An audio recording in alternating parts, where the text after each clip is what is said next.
In this video, we'll explore haunting tales set in a cabin deep within the woods, where every shadow hides a secret and every sound could mean danger. Prepare to face the darkness that awaits inside as we uncover terrifying secrets hidden in these forsaken places.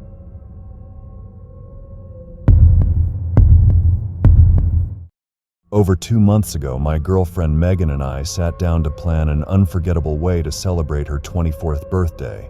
We were torn between different options: a relaxing, pressure-free spa weekend, a scenic coastal getaway where we could indulge in fine dining and wine, or something more thrilling, like the adrenaline rush of skydiving. Just as we thought we had run out of ideas, Megan's boss offered us the use of a secluded cabin near Lake Arrowhead. The idea of a cozy retreat amidst nature was incredibly appealing, and we immediately agreed. As we set off on our 3-hour drive away from the city's hustle and bustle, we were greeted with beautiful weather, clear skies, and no trace of snow, which felt unusual for the time of year. As we drove deeper into the San Bernardino Mountains, the scenery began to shift, with towering pines and fir trees lining the road. The crisp mountain air felt invigorating, and the breathtaking views mesmerized us. Everything seemed perfect. But as we navigated the backroads using GPS, my initial excitement gradually turned into unease. When we arrived at the address, I double-checked the details on my phone. 6015 Cedar Lane. Is this really the right place? I asked, doubt creeping into my voice. Megan glanced at her phone and nodded confidently. Yeah, this is the place, she said, but the knot of unease in my stomach refused to loosen. In front of us stood the old wooden cabin, a structure that seemed straight out of the 1800s. The cabin was built with real redwood, weathered by time and the elements. While it wasn't in terrible shape, there was something about it that felt off, a heavy atmosphere that clung to the place like fog. Perhaps it was the history hidden within its walls that gave it such an eerie aura. Ever since my grandfather died when I was 15, I had become somewhat sensitive to the supernatural, feeling as though spirits had begun to reveal themselves to me, and I often sensed them in old buildings. It's a common belief that the older a place is, the more likely it is that something lingers. Despite all the signals blaring inside me, I decided to ignore them. Megan and I unloaded our bags from the car and entered the cabin through the laundry room door. As I crossed the threshold, a familiar chill ran down my spine, sending shivers through my body. Something about the place felt wrong, something ancient and unsettling. Not wanting to alarm Megan, I kept quiet as we dropped our bags in the living room and began to explore the house. The further we ventured inside, the heavier the air seemed to grow, and the temperature felt like it was dropping, as if the atmosphere around us was thickening. A subtle pressure settled on my shoulders, and I noticed Megan growing unusually quiet, standing closer to me than usual, as though she too sensed the discomfort around us. The cabin was filled with oddities: a hand-carved table that seemed to belong to someone deeply connected with nature, various taxidermy animals whose glass eyes seemed to follow our every movement, some Chinese statues that felt strangely out of place, and a rusted knife lying in the backyard, a relic from some old task. In one corner, I noticed a large black bag whose contents were unclear, but something about it felt mysterious. As we continued our exploration, we made our way upstairs, where the attic had been converted into 2 small, cozy rooms with their doors wide open. The curtains filtered the light, casting a warm glow into the rooms. As I entered the room on the right, something peculiar caught my eye. I noticed small wooden panel doors on either side of the bed. "What do you think these are?" I asked curiously. Megan shrugged, her tone casual. "I don't know, storage maybe?" My curiosity piqued. I moved to open the first panel door, and as I did, the atmosphere in the room seemed to shift. It felt as if the cabin itself was responding to my intrusion. A cold shiver ran through me, and I felt a sense of dread, as if unseen eyes were watching our every move. Megan must have sensed it too, because she quickly said, "Stop, now." No further words were necessary. I hastily shut the door, as though sealing in some dark force. "We're not sleeping in this room, right?" I whispered hurriedly. Megan nodded in agreement, and we decided to sleep in the other room, hoping for some peace. After a long day of driving, exhaustion settled in. As night fell, we retreated to the room we had chosen and tried to relax in the den. However, the uneasy feeling in my gut persisted. It felt as though something was wrong. The entire time we were upstairs, I felt a pressure, an overwhelming sensation that we were not alone. As Megan and I grew closer, my mind couldn't help but drift back to the strange things in the cabin. My eyes landed on the taxidermy, the bizarre Chinese statues, and a large painting hanging on one wall. The painting depicted a Wendigo, a creature from Native American folklore often associated with cold, hunger, and an insatiable craving for human flesh. A chill crept over me as I realized the painting seemed to be watching me, its strokes capturing my breath and heartbeat within it. As the night deepened, the tension grew, and I found myself becoming more and more restless. At one point, I sat up in bed, feeling utterly disturbed. Just then, Megan said, "What's wrong? Why are you so on edge?" "I think there's something here," I whispered, the words clawing their way out of my throat. Megan's eyes widened in fear and she asked, "How do you know?" Before I could answer, a sudden noise interrupted us from just outside the door. It sounded like something heavy being dragged or the slow, deliberate footsteps of someone taking long strides. Both of our gazes immediately turned toward the door, and a heavy silence settled over us. For a moment, we couldn't make a sound, our breaths caught in our throats. "You heard that, didn't you?" Megan whispered softly, her voice barely audible. "Yeah," I nodded, my eyes still fixed on the door as if someone or something was standing just beyond it. We could hear the old wooden floorboards of the cabin creak under some unseen weight, but nothing appeared in view. Our breath was held, and we sat there without making a sound. "I think someone's inside," I said, my throat feeling parched. "What could it be?" Megan looked at me, her face growing even more anxious. The noise echoed again, this time closer. It sounded like it had stopped right outside the door. In slow motion, I stood up and cautiously approached the door, stepping silently. Megan sat frozen at the edge of the bed, her wide eyes filled with fear. I gripped the handle gently and slowly turned it, pulling the door open with a soft creak. There was nothing there. However, a cold draft of air swept into the room, sending a chill down my spine. The air inside the cabin felt unusually heavy, almost oppressive. It was as if something unseen was there, lurking, though not visible to the eye. I quickly closed the door again and turned to Megan. "There's something here, Megan," I whispered, the words barely escaping my lips. Megan's face had gone pale, her eyes wide with terror. "We're not staying here, right?" she asked, her voice trembling. I nodded. "No, we need to leave, now."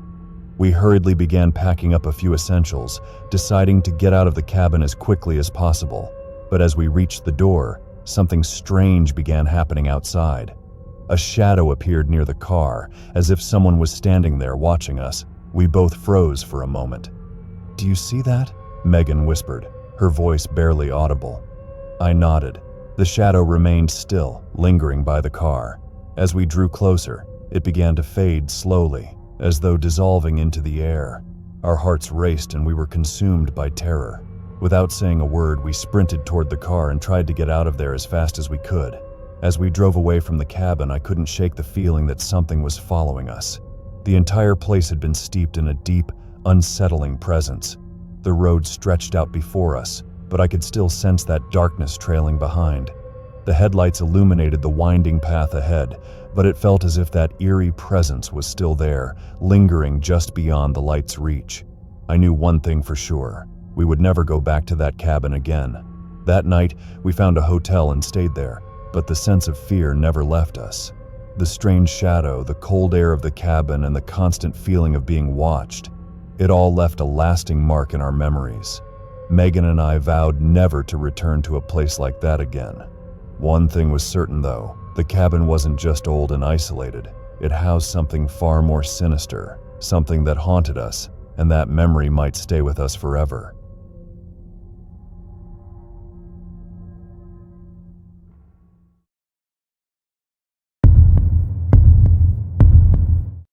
Back in the fall of 2019, when I was just 17, I had an experience that still sends chills down my spine whenever I think about it. It was one of those moments that stayed with me, and despite the years that have passed, I still can't fully explain what I saw, or more accurately, what I felt in that forest. My father's side of the family is Native American, and that autumn, I traveled to visit my cousin's cabin in northern Minnesota's deep, dense forests. My grandmother was visiting, and as part of a cherished family tradition, I was the one who drove her up there to stay for the season. The cabin itself was small but cozy, with just enough room for my cousin, aunt, and grandmother. However, there wasn't enough space for me. So I was told I'd be sleeping in a camper set back a bit deeper into the woods. At the time, this arrangement didn't bother me much. It seemed like a little adventure. The first night passed without much incident. It was your typical family evening. We enjoyed a home-cooked meal, sat around the table telling stories and laughing until it was time for bed. I said goodnight to everyone, grabbed a flashlight, and began the short walk through the woods to the camper. Halfway there, I decided to switch off the flashlight for a moment and take in the stunning night sky. The forest was dark, but the stars were bright, and I found myself gazing upward, feeling peaceful. That peace didn't last long. As I stood there, I realized something. The forest had gone completely silent. No chirping crickets, no rustling leaves, no night birds, just an unnatural stillness that settled like a weight around me. The silence wasn't just an absence of sound. It was oppressive, like the forest itself was watching. In that eerie quiet, I suddenly felt a deep, primal fear well up inside me. It wasn't a fear of being alone or even of the dark. It was something much deeper, an instinct telling me I was in danger. My heart started racing and the hairs on the back of my neck stood up. I didn't hesitate. Without thinking twice, I bolted for the camper, barely remembering to breathe until I reached the door. Once inside, I slammed the door shut and double-locked it. My hands shook as I pulled down the window blinds, trying to calm myself. I laughed nervously, telling myself I was just overreacting to nothing. But no matter how hard I tried to convince myself, I couldn't shake the feeling that something had been out there, watching me. That night, sleep didn't come easily. I kept hearing noises, footsteps, twigs snapping, outside the camper. My logical brain told me it was just animals, probably a deer or raccoons. But every time I closed my eyes, my dreams were filled with shadows and something unseen, lurking just beyond my reach. Unfortunately, that eerie night was only the beginning. The next morning, everything seemed back to normal. The sunlight filtering through the trees made the world feel safe again, and I decided not to mention what had happened to my grandmother during breakfast. I didn't want her to think I was being overly dramatic or worse, accuse me of being too much of a city kid. I brushed it off, telling myself it was just my imagination. I spent the day enjoying the outdoors with my family, and we played fetch with their German Shepherd Rex, who was always full of energy and protective of us. By the afternoon, I had a new idea to ease my nerves. Why not bring Rex with me to the camper that night? Surely having the big dog there would make me feel safer. My cousin agreed, and I was relieved to have Rex's company for the evening. That night, as we made our way back to the camper, I noticed Rex's demeanor change as we got closer to the tree line. His ears perked up, his body tensed, and he seemed unusually alert, sniffing the air cautiously. I told myself it was probably just me projecting my own nervousness onto him, but it was hard to shake the unease building up inside. Once inside the camper, Rex jumped into bed with me, and I finally started to relax, feeling a little more secure with him by my side. However, that night I was plagued by another terrifying dream, something dark and unsettling that left me waking in a cold sweat. As I sat up in bed trying to shake off the nightmare, I saw Rex standing rigidly at the edge of the bed, staring at the camper wall with his hackles raised. He wasn't growling, but his fur was bristled, and he was fixated on something outside the camper. The unsettling feeling from the previous night returned, stronger than ever. The morning arrived with an overwhelming sense of relief. I packed my things, ready to leave that afternoon, and took Rex outside to the clearing between the cabin and the thick woods. I wanted to play fetch with him to take my mind off the strange events of the past 2 nights. For a while, it worked. I kicked his ball across the clearing, and he would chase it down, tail wagging and full of excitement. Everything seemed fine, until I kicked the ball a bit too hard, sending it rolling down to the edge of the woods. Rex darted after it, but suddenly, his full-speed sprint came to an abrupt halt. He froze, standing stock still just a few feet from the tree line, his fur bristling, ears flat against his head. I called out to him, but he didn't respond. His eyes were locked on something deep in the woods. I called again, louder this time, but still no reaction. Growing concerned, I walked over to him and grabbed his collar, trying to pull him back. As I did, the forest grew eerily silent, unnaturally so, just like the night before. Then, out of nowhere, I heard my own voice echo from the trees. At first, I thought it was just an echo, but it wasn't right. The voice was distorted, delayed, and slightly off, like someone or something was mimicking me. My heart skipped a beat and I froze. Then, from deeper in the woods, I heard it mimic my voice again, only this time it sounded mocking and twisted. Without a second thought, I yanked Rex's collar and sprinted back to the cabin, not daring to look behind me. I burst through the door, tears streaming down my face, trying to explain what had happened. My aunt comforted me, telling me it was probably nothing, though I could see the unease in her eyes. She didn't believe her own words. That afternoon, I left the cabin and started the long drive home, vowing never to return. To this day, I'm haunted by the memories of that weekend. I still don't know what was out there in those woods. Was it a spirit, a cryptid, or was it all in my imagination? All I know is that I will never forget the chilling feeling of being watched and the eerie echo of my own voice calling back from the darkness. Even now, I still wonder, what was lurking in the shadows, watching me from the trees?